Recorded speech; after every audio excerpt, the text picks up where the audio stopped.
Pikas and People's Network for the Environment. Magandang umaga sa iyo, Ante. Magandang umaga, Aaron.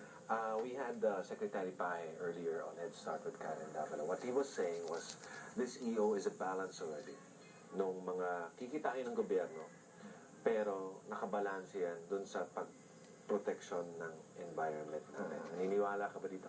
Ay, hindi. Yung aming grupo at yung mga mamayan sa mga mining affected communities, naniniwala na lalo pang patitindihin pa yung environmental degradation and human rights violation caused by large-scale mining operations sa kanilang mga lugar. Pero bakit gano'n, Ente?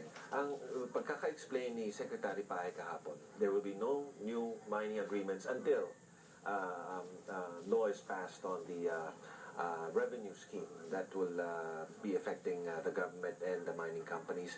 Tapos dinagdagan din niya yung mga areas na restricted kung saan hindi na pwede talagang magmina. So bakit parang sinasabi mo kulang or hindi? Deceptive eh. Una sinasabi niya may mining moratorium.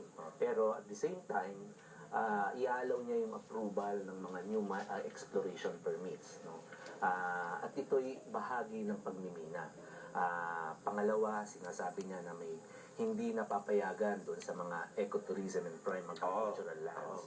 But at the same time, sinasabi niya merong power ngayon ng gobyerno to declare new mineral reservation areas. Ibig sabihin, kapag mineral reservation areas to, ang unang gamit ng lupa, yung economic development na gagawin doon, ay pagmimina. So, as of now, more than 1 million hectares of our land ay nasa ilalim ng different mining agreements. At karamihan dito nasa sa ating mga kagubatan, no? Yung environmentally critical areas. At kahit hindi sila nandoon sa mga